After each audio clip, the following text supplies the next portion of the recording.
et nous rendons de vibrantes actions de grâce à toi qui fais au-delà de ce que nous pouvons penser et imaginer. Aujourd'hui, c'est pour moi un sujet de joie et d'allégresse que de me trouver dans ta sainte maison, de me réunir avec mes bien-aimés et de lever ton nom au-dessus de tout nom. Merci pour les bénéfices de la grâce que tu répands en ces lieux. Merci Seigneur de répondre aux besoins et aux attentes de tes enfants. Et merci de ce que ta présence va demeurer parmi nous jusqu'à la fin du temps.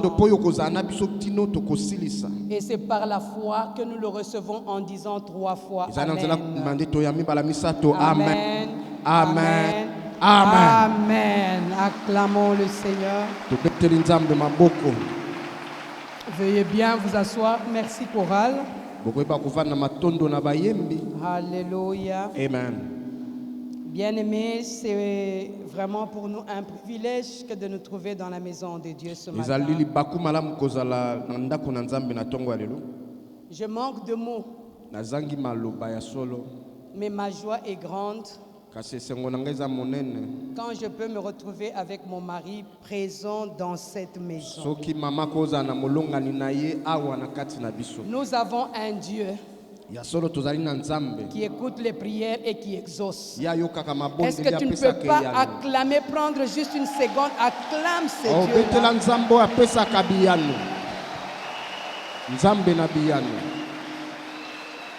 Le Dieu qui essuie les larmes.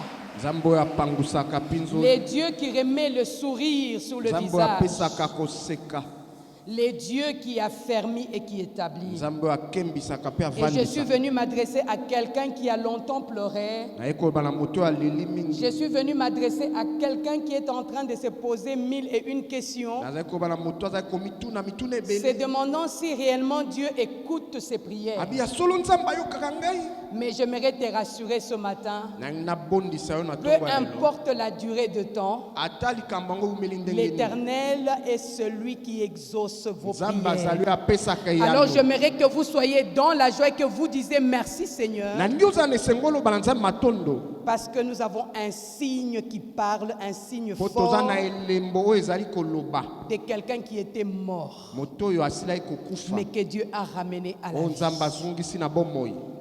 D'autres avaient fait des pronostics et ils ont dit: Madame, votre mari rentrera sur une chaise roulante. Là, c'est ceux-là qui étaient un peu gentils. Mais ceux qui étaient encore plus méchants m'ont carrément dit que vous allez rentrer avec un homme dans une boîte. Mais j'ai dit que le Dieu que je sers, le Dieu des diamants Bob Kalonji, il ne m'a pas dit cela.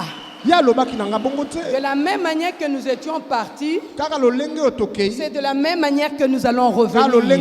Alors j'aimerais que tu reçoives ton miracle pendant que je te parle, parce que s'il l'a fait pour nous, j'aimerais te dire qu'il n'a pas changé. Il reste le même hier, aujourd'hui et éternellement. Est-ce que tu peux me donner un amen de gloire?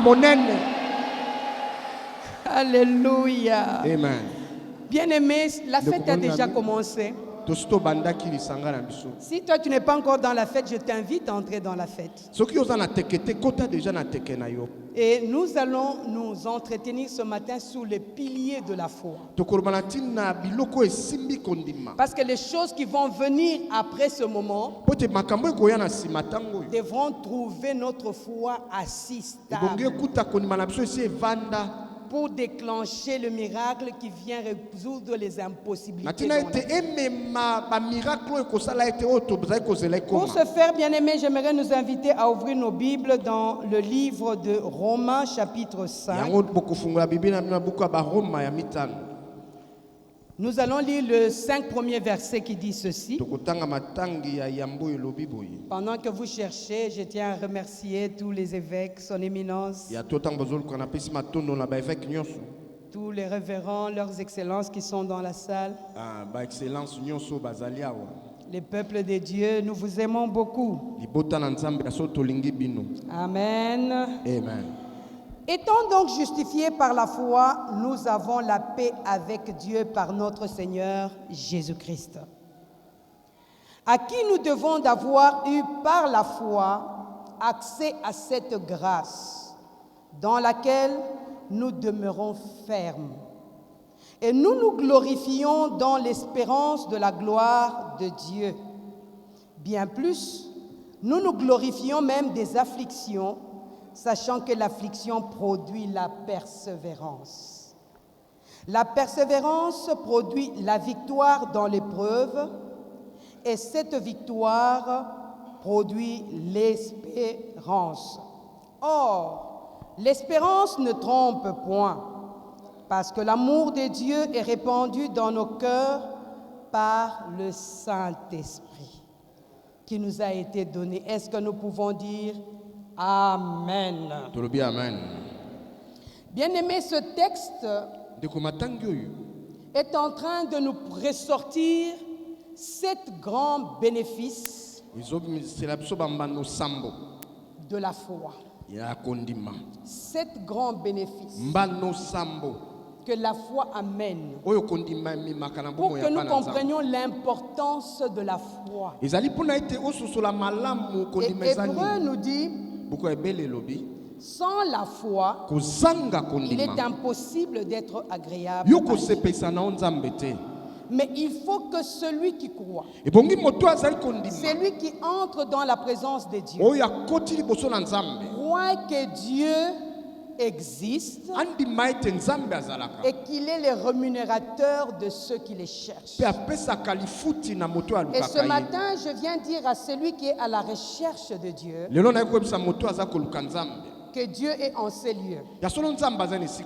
Parce qu'il dit que deux ou trois se réunissent en mon nom, moi Dieu, je suis là.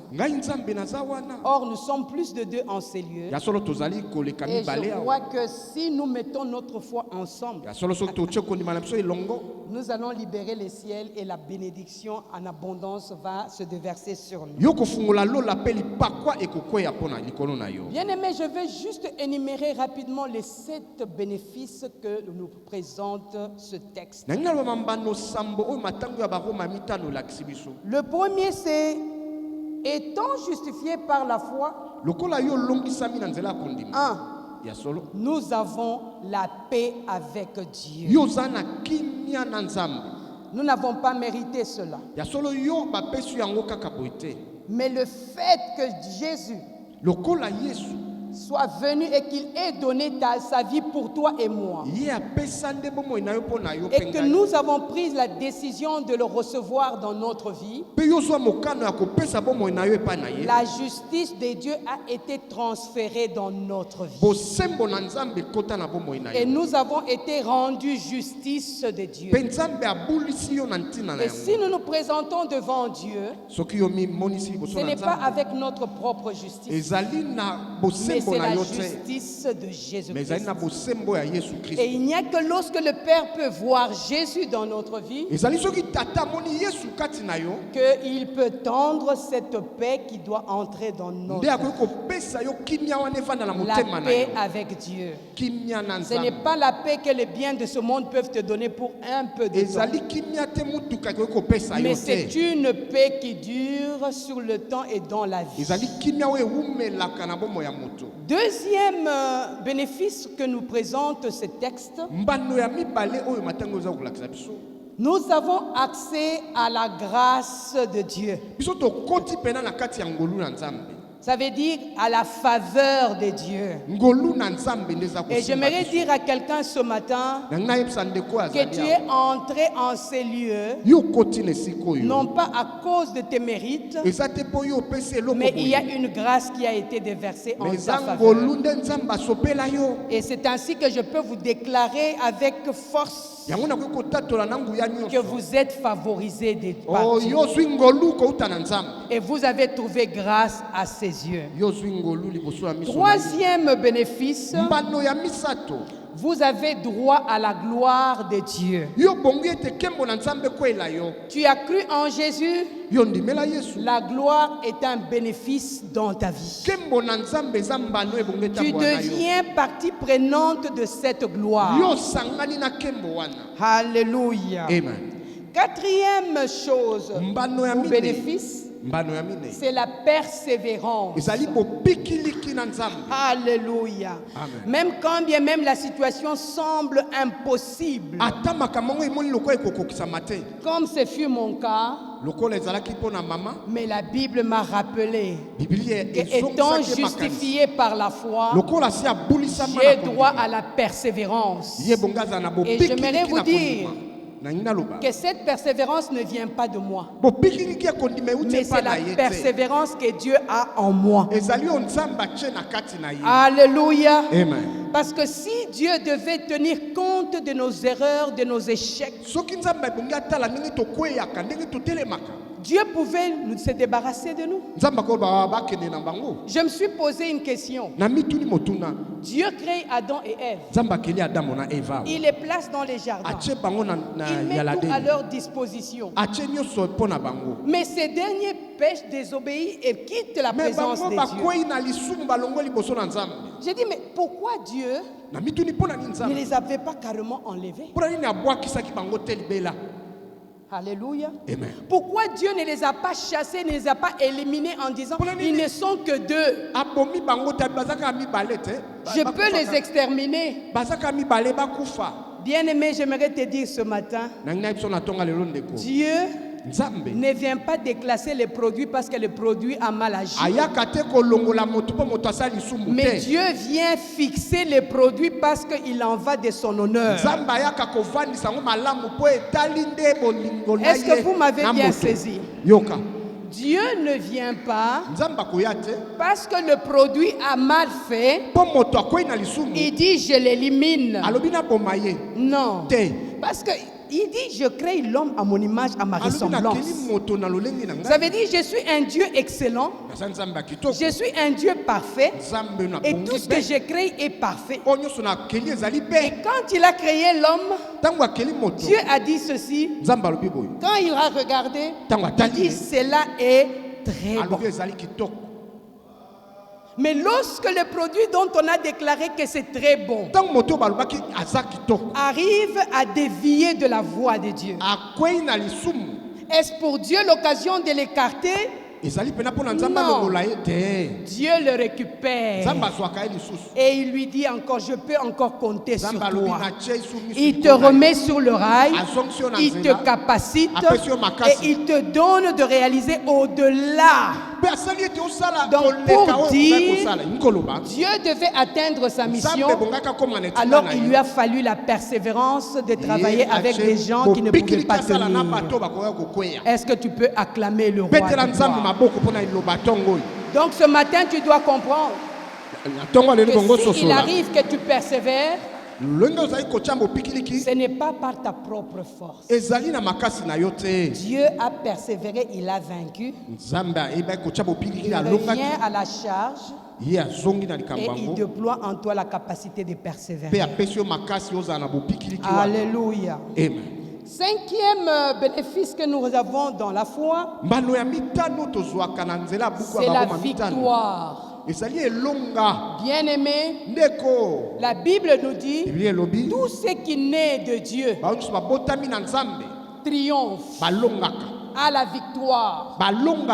Donc la victoire fait partie de notre DNA spirituel. Donc même si maintenant je trébuche, je ne dois pas rester par terre. Mais je dois comprendre que je suis un produit imbattable.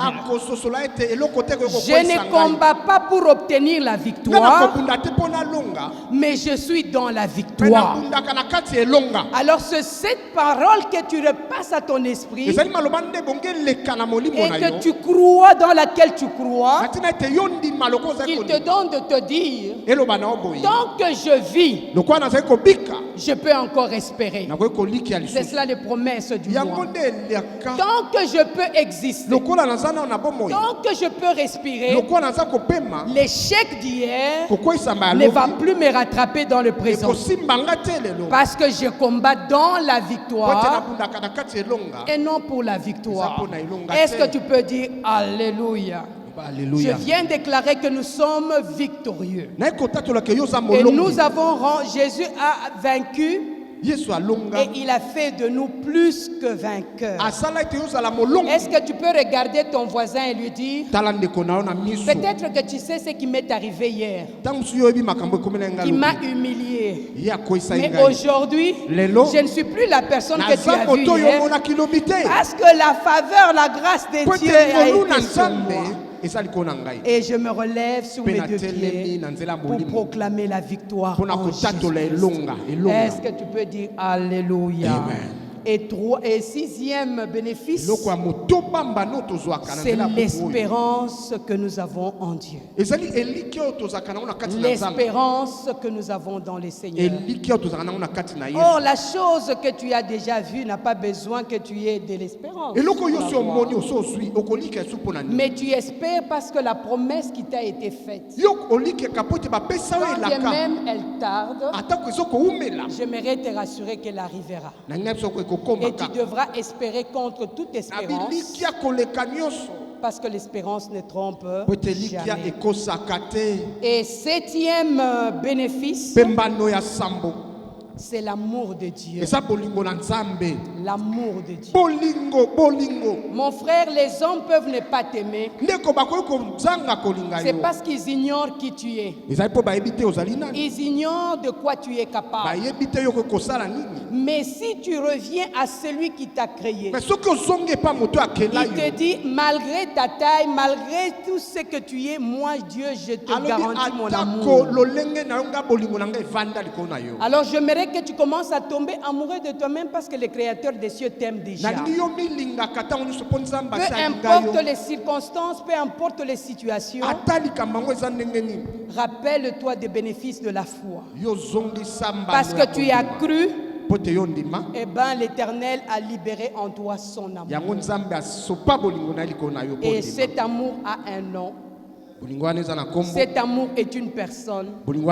Et cet amour, c'est Jésus-Christ. Est-ce que tu ne peux pas acclamer Jésus? Tu ne peux pas acclamer Jésus.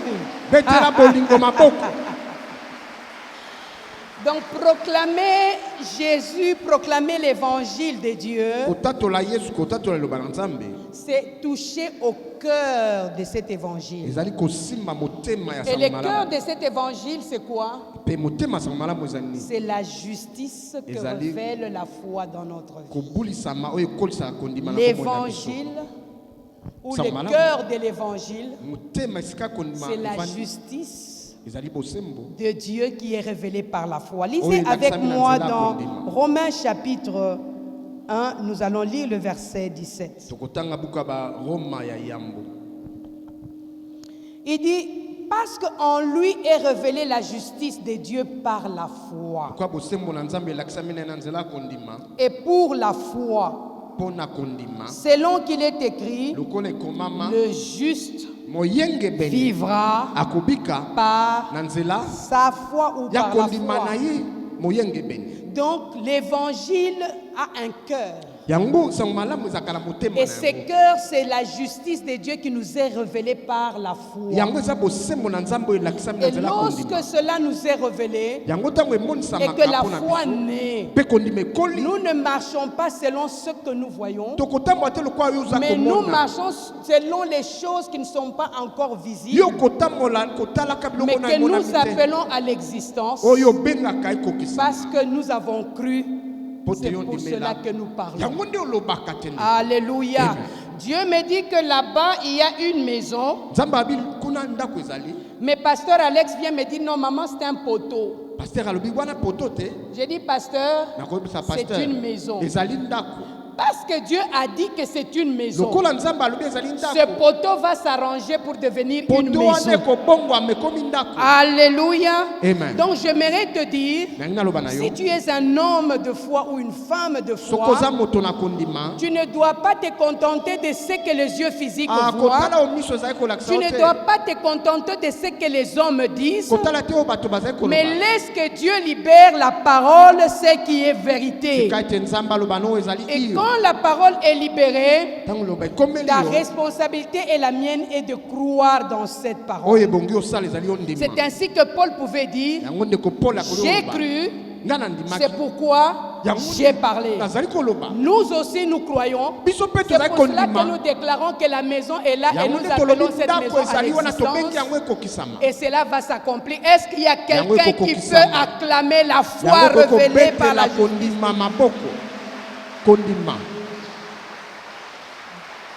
Bien aimer ces choses, Dieu voudrait que nous les sachions afin que nous ne puissions pas nous comporter comme les princes quelconques. Tout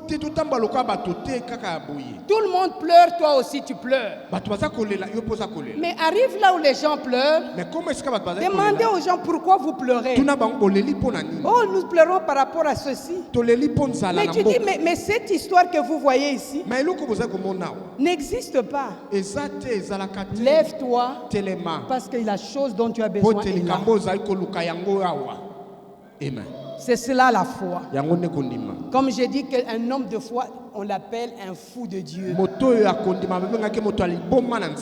Et j'aime toujours donner cette illustration. Lorsque vous voyez un fou sur la route, vous allez le regarder, il est à pied. Il n'a pas de voiture, mais il ramasse un tige de bâton et il est là. Il met les vitesses et puis il commence à rouler avec son bâton. Mais toi qui es normal, tu viens, tu dis mais il est fou. Mais lui il te dit mais c'est toi qui es fou. Parce que moi je suis dans la voiture et je roule la voiture. Un homme de foi, ce que Dieu a dit n'est pas encore visible aux yeux des hommes. Mais parce que Dieu l'a dit, mon comportement et mon attitude s'alignent dans ce que Dieu a dit. Alors si ce que Dieu a dit, que je suis ambassadeur de Dieu sur la terre, comment est-ce que moi je vais me comporter comme un prince quelconque? Est-ce qu'il y a des ambassadeurs de Dieu sur cette terre? Bien-aimé, quand Dieu parle, la Bible dit, il se tient derrière sa parole afin de la soutenir par des signes, des prodiges et des miracles. Et ce matin, je suis en train de libérer la parole de Dieu. Et si tu peux le croire et le recevoir, tu verras ces choses s'accomplir. Au nom de... J'entre dans les soins intensifs. Je trouve autour de mon mari 10 machines en train de crier, au moins 3-5 médecins autour. 10 infirmières en train de courir ça et là. À un moment donné, il y a un médecin qui vient me dire, madame, sois courageuse. Et je regarde l'homme en train de partir. Et me dit, prends courage. Bon, vous savez que les pires peuvent arriver. Je le regarde, je dis le pire est pour vous. Mais pour moi, cet homme est dans l'atelier de Dieu. Et dans l'atelier de Dieu, Dieu est en train de le réparer. Et quand il va le sortir, je reviendrai chez vous pour vous montrer que l'impossible devant Dieu n'existe pas. Alors, est-ce que tu peux acclamer le Dieu de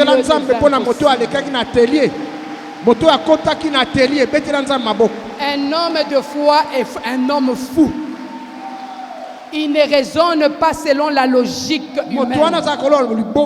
Il ne marche pas selon les lois de la nature, mais il rame à contre-vent. Et ce matin, je suis venu pour libérer cette foi qui amène la folie dans la vie de quiconque croit dans la parole et la promesse de Dieu. Est-ce que tu peux dire Alléluia? Donc notre foi, bien-aimé, lorsque vous lisez ces textes, vous comprendrez que notre foi a besoin des pieds, d'où des racines. C'est pour cela qu'on dit les piliers de la foi. J'aime l'illustration que son éminence nous avait donnée dernièrement. Il dit, la foi est comme, je m'excuse, vous voyez le pied de cymbale ou de, je ne sais pas, c'est quoi pour appeler cymbale? Donc la foi est comme, vous allez m'excuser,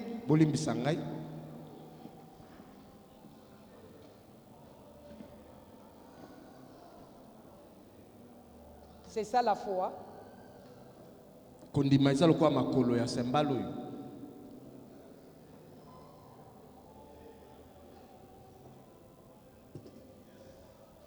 Et ça c'est la foi. Et les piliers, c'est ces éléments ici. Tant que ces éléments sont là, la foi tient debout. Et la foi plaît à Dieu. Lorsque vous enlevez les pieds, tu peux m'aider à enlever même un pied. Je ne sais pas si ça bouge ou pas. Bon, ok. Pour ne pas abîmer, imaginez que les pieds ici, vous manquez celui-là. Oh, merci papa. Que Dieu vous bénisse.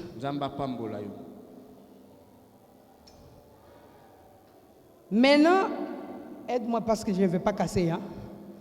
Maintenant, imaginez que cette foi manque ses pieds.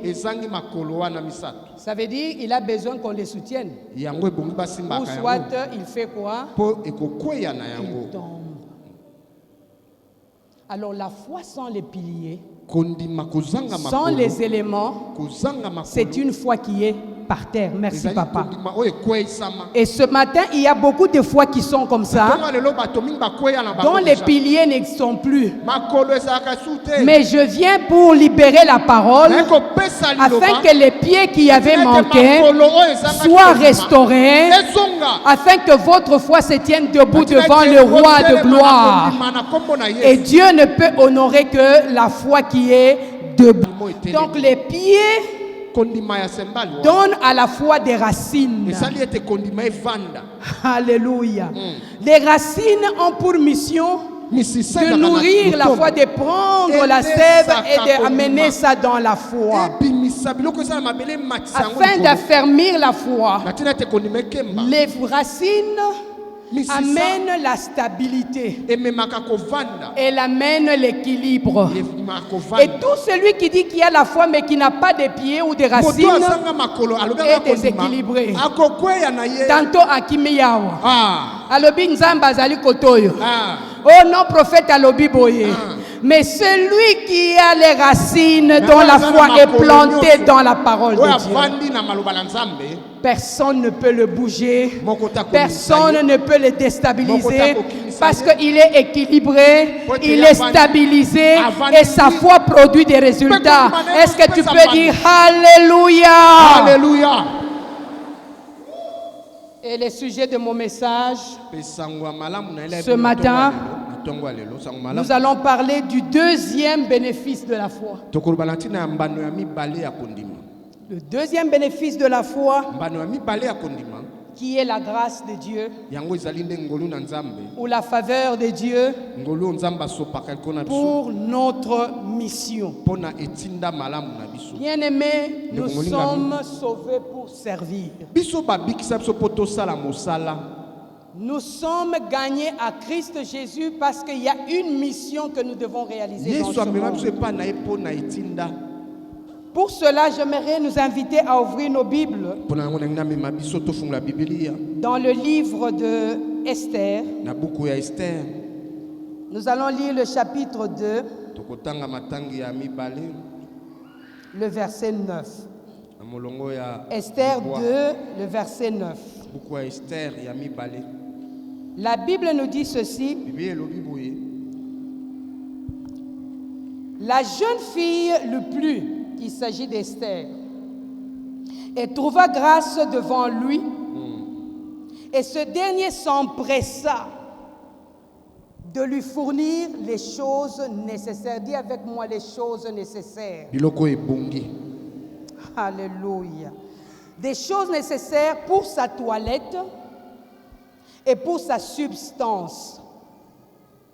Lui donna 7 jeunes filles choisies dans la maison du roi. 7 jeunes filles choisies dans la maison du roi. Et la plaça avec ces jeunes filles dans le meilleur appartement de la maison des femmes. Est-ce que tu peux dire Alléluia? Alléluia. J'aimerais que nous puissions lire ce même texte dans la version français courant. Esther 2:9 dit ceci.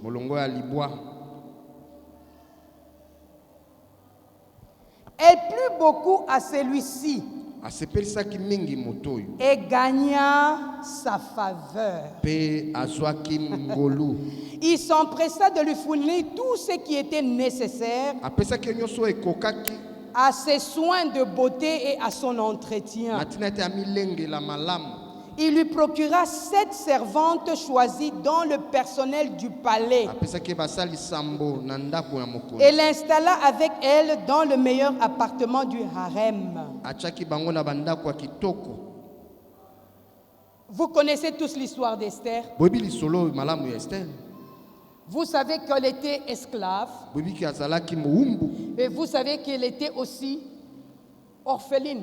Et quand vous regardez les éléments autour de sa vie, il n'y a rien qui pouvait lui frayer le chemin pour que ce dernier se retrouve sous la ligne de la mission que Dieu avait prévue pour elle. Mais gloire soit rendue à Dieu. Parce qu'aujourd'hui, les gens lisent Esther, ils trouvent que la vie était facile pour Esther. Les gens, quand ils disent la reine Esther, je vais être reine Esther, ils ne savent pas les behind the scenes d'Esther. Ce n'était pas facile, bien-aimé. Du jour au lendemain, tu as ta vision, tu as ton orientation dans la vie. Qu'un certain roi publie un édit et qu'on vienne t'arracher de force. En plus, une fille juive. Et vous connaissez combien les filles juives devaient se préserver. Mais elle se retrouve arrachée de sa famille, arrachée de son environnement.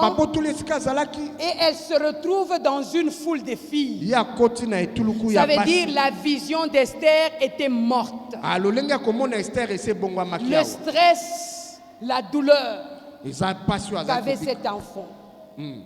Mais la Bible nous dit, dans cette foule-là, elle trouva faveur. Bien-aimé, j'aimerais te dire, peut-être que tu es là, tu te dis, je n'ai personne pour parler en ma faveur. Je n'ai personne pour m'ouvrir la porte. Mais ce matin, je te dis, dans les conditions où tu te trouves, la faveur de Dieu est déjà proclamée sur ta vie. Les hommes peuvent ne pas travailler pour que tu accèdes à ta mission. Mais lorsque la grâce de Dieu arrive, peu importe le temps et les circonstances, tu vas te retrouver en train d'accomplir ta mission. Et la Bible nous dit, non seulement qu'elle a trouvé grâce, on lui a même fourni les nécessaires. Nécessaires pour sa beauté, nécessaires pour sa substance. Ça veut dire quand la grâce de Dieu vient, tu n'as pas à te battre pour chercher les choses pour t'embellir. Tu n'as pas à te battre pour chercher les choses pour ta substance. Il dit ton Père qui est dans le lieu céleste sait de quoi tu as besoin. Mais désire que tu sois sous le chemin de ta mission, et bien la grâce et la faveur va te sourire. Est-ce que tu peux me dire Alléluia? Amen. Alléluia. La Bible nous dit que dans la maison du roi, on a suscité 7 jeunes filles. Bien aimé, je me suis posé la question à quoi ressemblent et que représentent les 7 jeunes filles. Et on ne les a pas prises de l'extérieur, mais on les a prises dans la maison du roi. Ça veut dire que c'est des personnes qui étaient au contact du roi matin et soir. C'est des personnes qui connaissent la volonté du roi, qui connaissent les besoins du roi. Et parce qu'elle a trouvé grâce, on les lui a attribuées. Ce qui fait que de toutes les filles qui étaient là, elle était l'unique qui bénéficiait de la grâce.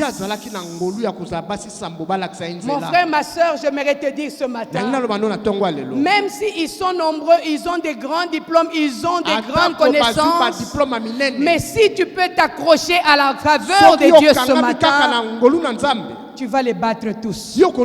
Tu vas les battre tous. Même si ton dossier, on l'a jeté quelque part, je m'adresse à ces dossiers-là et à la personne qui les détient, qui va sauter afin que ton dossier se retrouve à la surface. Si tu le crois, donne-moi un alléluia de gloire. Tu te bats pour obtenir des partenaires. Oh, comment je vais trouver les partenaires? Deviens partenaire avec Dieu. Il va te mettre dans la chambre d'intimité. Et là, il va te donner 7 personnes. Et j'aimerais que nous puissions voir les 7 personnes que le Seigneur va mettre à ta disposition. Va avec moi dans le livre de Ésaïe. Ésaïe. Nous allons lire le chapitre 11 et nous allons lire les 2 premiers versets. La Bible nous dit ceci. Oh, je m'excuse, je suis Ésaïe 11.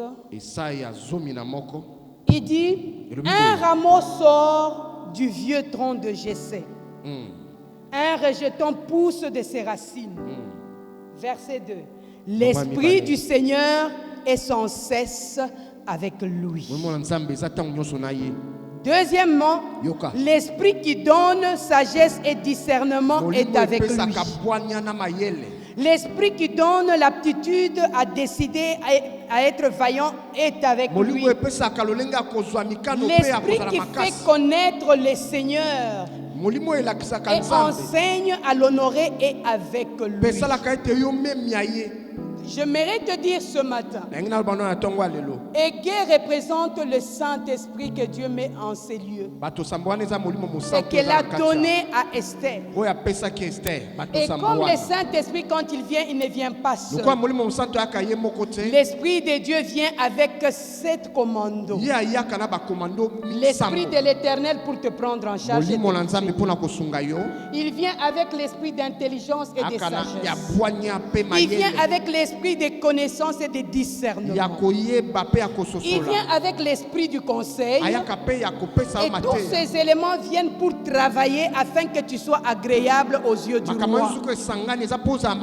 Alors ce matin, j'aimerais te dire, la faveur de Dieu lorsqu'elle vient sur toi, elle amène le Saint-Esprit dans ta vie. Et les choses dont tu n'étais pas capable de faire, mais par l'Esprit de Dieu, tu seras capable de faire l'impossible aux yeux des hommes. Est-ce que tu peux dire Alléluia? Amen. Bien-aimé, j'aimerais que tu comprennes la faveur de Dieu et pourquoi la faveur de Dieu. Lorsque nous parlons de la faveur de Dieu, nous parlons des dispositions amicales à partir de laquelle les actes de bonté procèdent pour aider. Les actes de bonté qui précèdent pour aider. Parler de la faveur de Dieu, c'est de parler de ces actes qui viennent fournir dans notre vie des avantages spéciaux. Et ces avantages nous amènent à expérimenter un traitement préférentiel. Alléluia. Amen. Donc elle nous met dans la condition où le traitement que nous avons droit nous amène un traitement préférentiel. Et les gens se demandent pourquoi seulement lui. Pas pourquoi pas moi. Mais ce matin j'aimerais te dire, les gens vont se demander pourquoi lui et pourquoi pas moi. Mais tu vas leur dire, mon cas n'est pas ton cas. Non seulement mon cas n'est pas ton cas, mon temps non plus n'est pas ton temps. Mais je viens te dire que Dieu peut arrêter les temps à cause de toi afin de changer le cours de ton histoire. Si tu peux être attentif, la grâce de Dieu est en train de te suivre.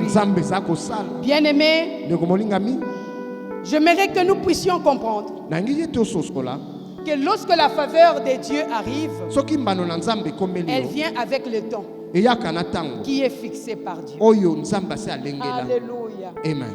Dis-moi le temps. Ecclésiaste 3 nous dit, il y a un temps pour toutes choses.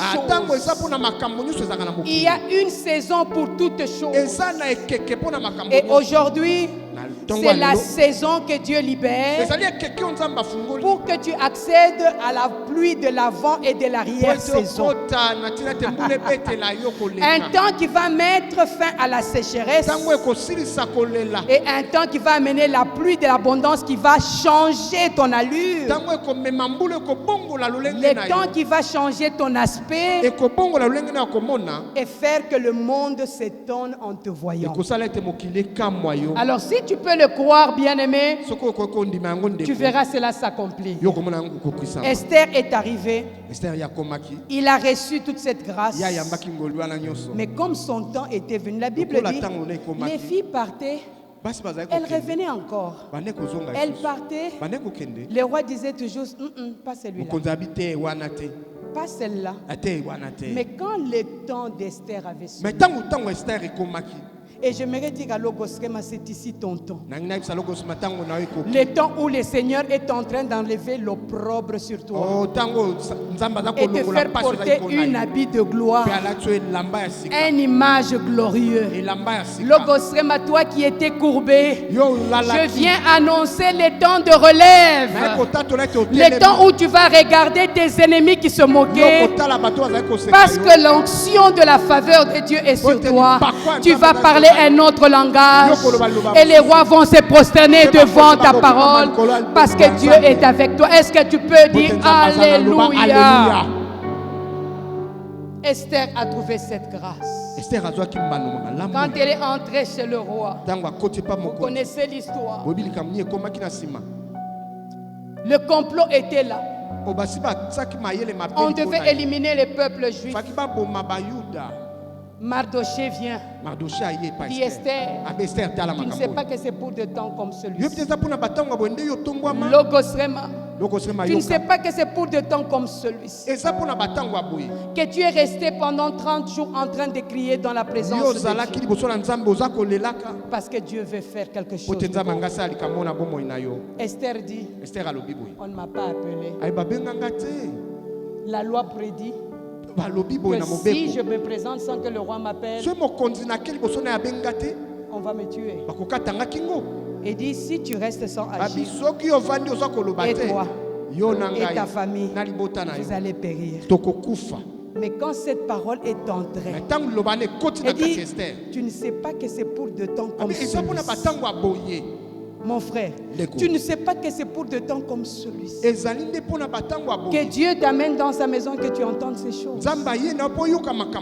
Alors il dit, allez prier, jeûner. Moi aussi je vais prier avec mes 7.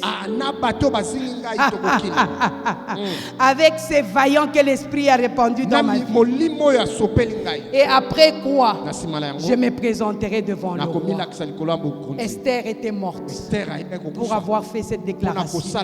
Et quand il est arrivé, le sceptre du roi, en lieu et place de la mort, lui a été tendu. Et quand le roi a tendu les sceptres, en d'autres termes, il a dit à Esther, je te donne l'autorité, je te donne le pouvoir pour que la chose pour laquelle tu es entré sans autorisation te soit accordée maintenant au nom de Jésus. Mon frère, j'aimerais te dire que le roi est en ces lieux et son sceptre est tendu.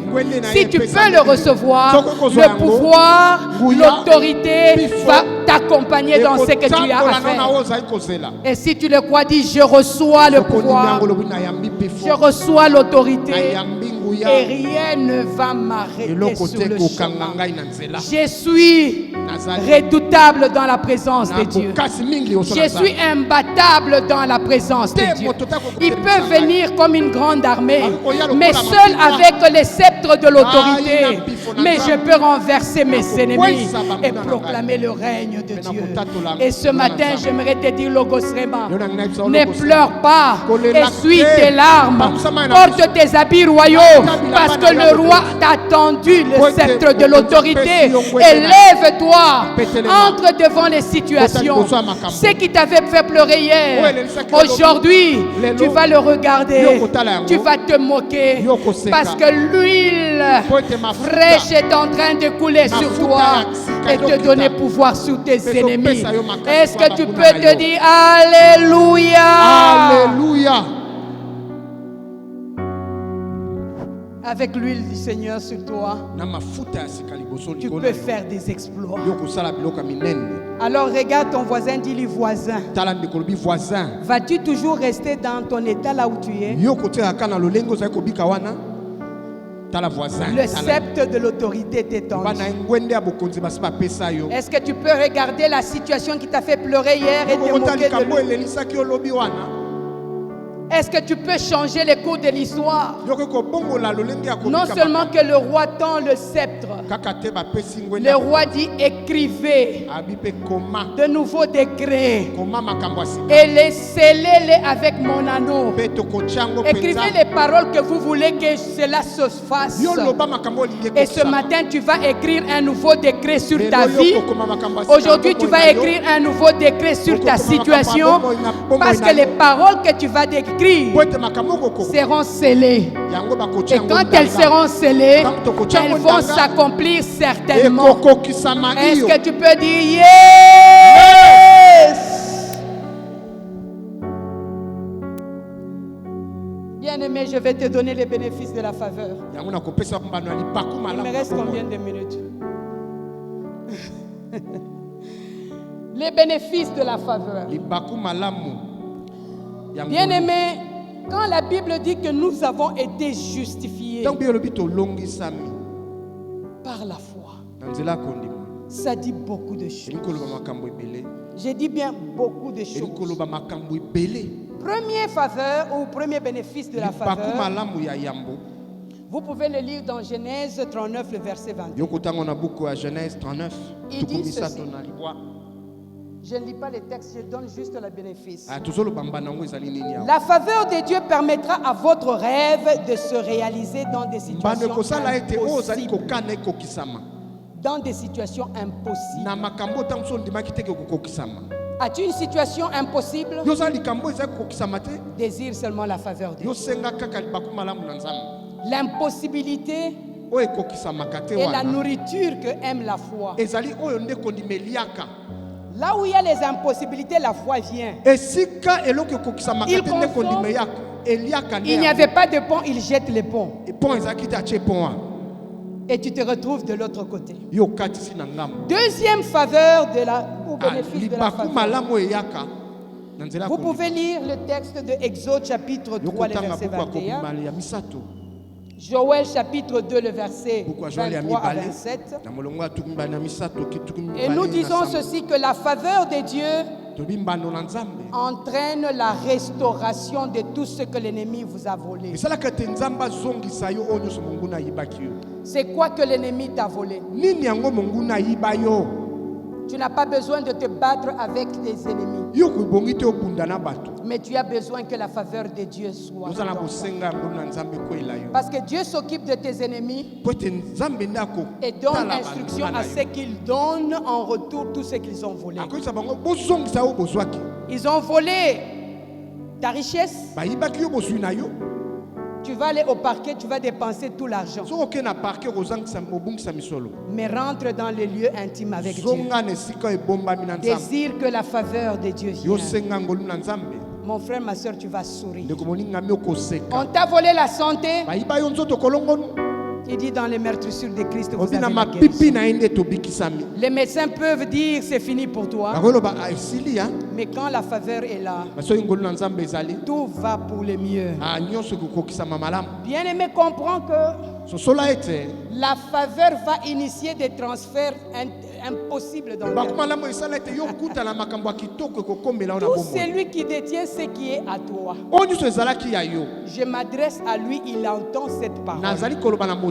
Et j'aimerais que tu te joignes à ma foi pour qu'il puisse libérer tout ce qu'il a volé chez toi. Et j'appelle des transferts à un niveau très élevé pour que vous veniez et témoigner de la grandeur de Dieu. Tout celui qui a volé ce qui t'appartient, je lui donne ordre de le retourner au nom de Jésus. Et j'aimerais que tu entres en possession de ce que Dieu t'a donné et commencer à déclarer ta nouvelle situation, ton nouveau statut, parce que les choses ne seront plus les mêmes au nom de...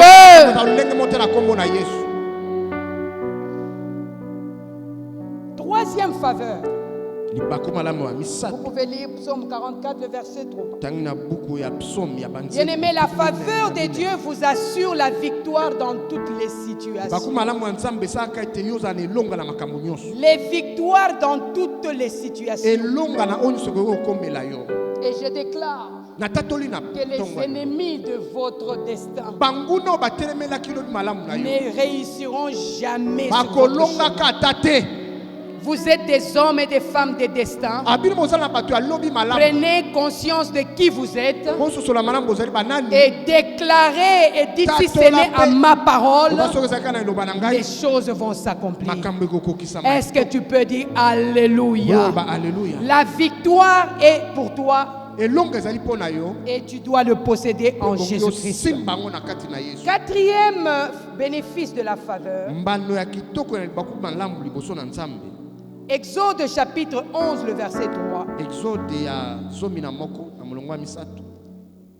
Ça veut dire la faveur de Dieu dans ta vie va faire que tous ceux-là qui s'opposent à l'accomplissement de ton destin ou du plan de Dieu dans ta vie, tous ceux-là qui s'opposent à l'accomplissement du plan de Dieu dans ta vie, parce que tu es favorisé de Dieu, ils viendront se prosterner à tes pieds.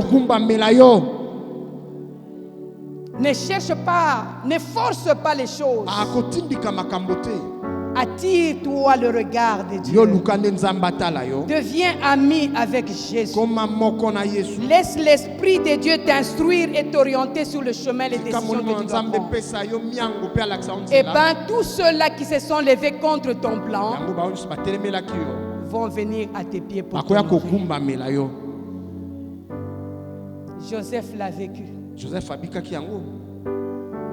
Il s'est retrouvé prisonnier. Les témoignages détruits. Esclaves. Mais parce qu'il y avait une parole qui était déjà déclarée, que l'on se prosternera à tes pieds. Mon frère, ma soeur, la promesse de Dieu dans ta vie ne pourrira jamais. Même quand tu serais en prison, la promesse va toujours en train de courir.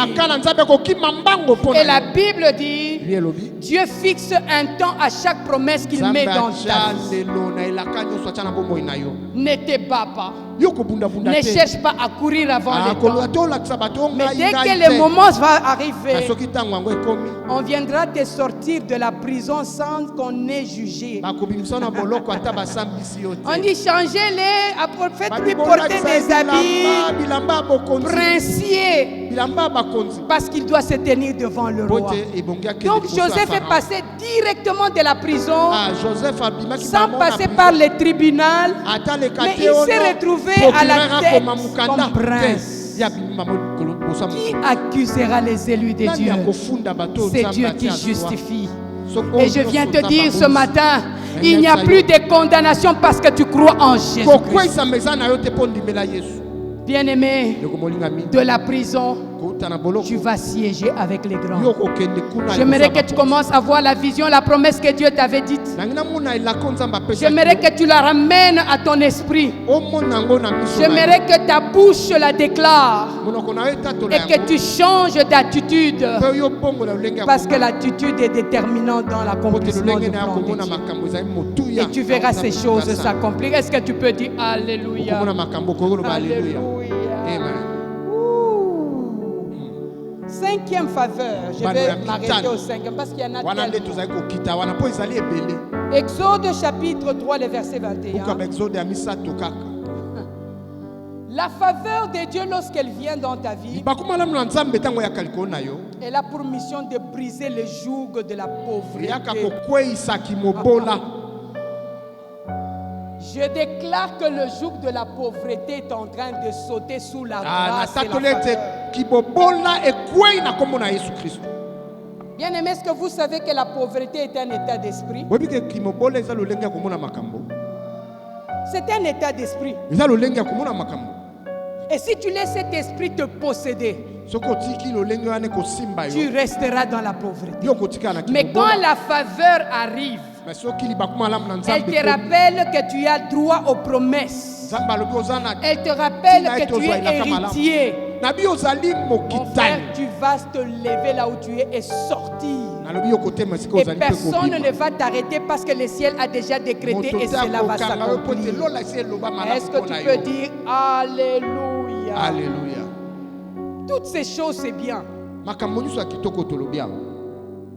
Les bénéfices de la foi, les bénéfices de la grâce. Mais qu'est-ce qui fait que nous ne les expérimentons pas? C'est quoi qui fait qu'on n'expérimente pas ces choses? Je vais vous donner quelques points seulement qui nous montrent pourquoi on expérimente. La première des choses, c'est le péché. Le péché n'est pas croire dans ce que Dieu dit. C'est un péché. Et lorsque tu pêches, impossible que la grâce et la faveur t'accompagnent. Deuxième chose qui nous bloque, c'est l'orgueil. On a l'impression que tout ce qu'on est, tout ce qu'on a, c'est parce qu'on a beaucoup étudié. C'est parce qu'on est intelligent. C'est parce qu'on est né dans telle famille qui est déjà privilégiée. Mais la Bible dit, Dieu résiste aux orgueilleux et il fait humble, il fait grâce aux hommes. Mon frère, ma soeur, sache reconnaître le bienfait de Dieu dans ta vie. Si petit soit-il, apprends à retourner à qui de droit. Et qui mérite ce droit-là? C'est le Dieu de grâce. Tout est grâce, comme dirait Pasteur Jerry, tout est grâce sur grâce. N'est-ce pas, Pasteur Jerry? La grâce. Donc l'orgueil nous empêche d'expérimenter les bénéfices de la faveur de Dieu. Autre chose qui nous empêche, la rébellion. Lorsqu'on n'est pas soumis à l'autorité. lorsqu'on n'est pas respectueux, on veut faire quand il ne faut pas faire, on veut dire quand il ne faut pas dire, l'esprit de rébellion, ça te bloque et éloigne les bénéfices de Dieu.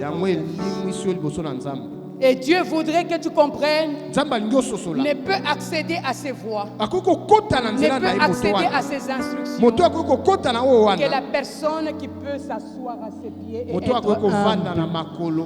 Comme l'a dit le bishop ce matin, Charles, que Jésus a dit à Marthe, Jésus a choisi la bonne part. Et Marie a choisi la bonne part. Ça veut dire Marie a choisi les pieds. Elle a choisi le lieu de l'instruction, les lieux de conseil. Mon frère, ma soeur, ne te dis jamais que je connais. La connaissance va enfler. Et l'orgueil va t'empêcher de bénéficier les faveurs. Désire l'humilité dans ton cœur. Ça veut dire sois enseignable. L'humilité, c'est pas marcher la tête courbée. Oui, pasteur. Oui, pasteur. Non, l'humilité, c'est qu'on dit, ta place n'est pas là, assis-toi là. Merci. Merci. Je veux bien. Ne cherche pas à ce que l'on sache qui tu es. Mais s'il faut que tu te mettes là derrière et que c'est là Dieu va te toucher. Je déclare le toucher de Dieu à toi qui est caché dans le fond, que les gens ne peuvent pas voir. Mieux vaudrait pour toi d'aller derrière et qu'on vienne avec honneur pour te dire, monsieur, madame, ta place n'est pas derrière, ta place est devant. C'est cela la faveur de Dieu. Bien-aimé, enfin, la dernière des choses, la désobéissance. La désobéissance. Aujourd'hui, les enfants de Dieu brillent dans la désobéissance. Et or, la Bible nous dit, si vous êtes docile, si vous êtes obéissant, vous allez manger les meilleures productions du pays. Tu veux manger les meilleures productions du pays?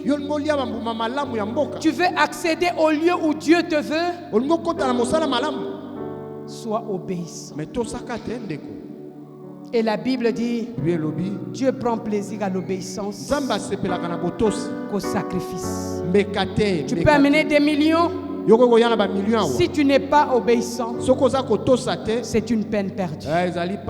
Mais si tu peux libérer l'obéissance, même avec $1, Dieu remplira ton cahier. Est-ce que tu peux dire Alléluia? Amen. Et à cause de cela, bien-aimé, j'aimerais te dire en conclusion que Dieu est fidèle. Dieu est juste. Jamais il ne va oublier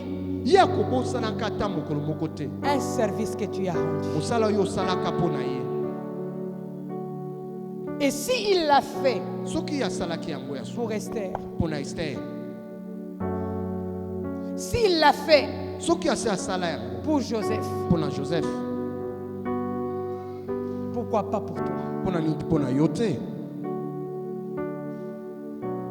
Le Seigneur veut changer les cours de ton histoire, mon frère. Le Seigneur veut te donner un nom que personne ne pourra effacer. Le Seigneur veut t'élever à un niveau où aucune main ne pourra le faire. Mais il dit, regarde-toi. C'est quoi qui te bloque?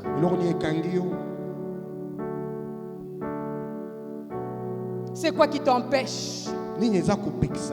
J'aimerais que tu rentres en toi-même pendant Dieu veut t'apporter du vrai bonheur. Dieu veut te donner une parole qui va amener la révélation, qui va changer de choses. Il dit, tu as assez pleuré, mais ma faveur est là. Elle cherche sur qui se poser. Ma grâce est à la recherche de qui dont le cœur est disposé et disponible, et qui peut dire, me voici tel que je suis. J'ai soif de ta présence. J'ai besoin de toi. Qui peut crier à l'Éternel? Qui peut dire, Seigneur, arrête-toi sur mon chemin. J'ai tellement souffert. J'ai longtemps cherché. Et Dieu te dit, tu m'as trouvé ce matin. Juste lève ta main là où tu es pour dire, Seigneur, j'ai besoin de ta faveur. J'ai besoin que ta grâce me sourie ce matin. J'ai besoin que ma vie change. J'ai besoin que ma famille voie la gloire de Dieu. Toi qui as la main levée, tiens-toi debout, dis Jésus. Jésus. Comme Esther, me voici. Tu déclares que je suis roi, mais le monde m'appelle esclave. Tu me dis que je suis riche, le monde me dit que je suis pauvre. Oh Dieu, si tu peux entendre les cris de mon âme. Bien-aimé, Jésus ne vient pas avec la condamnation, mais Jésus vient avec la consolation. Jésus vient avec la réponse à ton problème. Jésus vient changer les décisions qui ont été faites sur toi. Tes ennemis te feront défaut. Tes ennemis te feront défaut. Toi qui as longtemps crié ce matin, je viens te dire, la fin de tes cris est arrivée. Les dieux de faveur, les dieux de grâce, viens afin que tu aies la joie que rien au monde ne peut te donner. Commence à dire Jésus. Jésus. Crie Jésus là où tu es. Je peux ne pas te voir, je peux ne pas te toucher, mais je sais que l'Esprit est en ces lieux. Je sais que la main de Dieu est en train d'agir dans la vie de quelqu'un. Tu sens ton cœur bouillonner, tu sens le feu te monter. Je te dis aujourd'hui est le jour de la faveur de Dieu. Aujourd'hui, la consolation est descendue dans ta vie. Aujourd'hui, la bénédiction que le monde ne peut te donner, Jésus les libère. Reçois la consolation.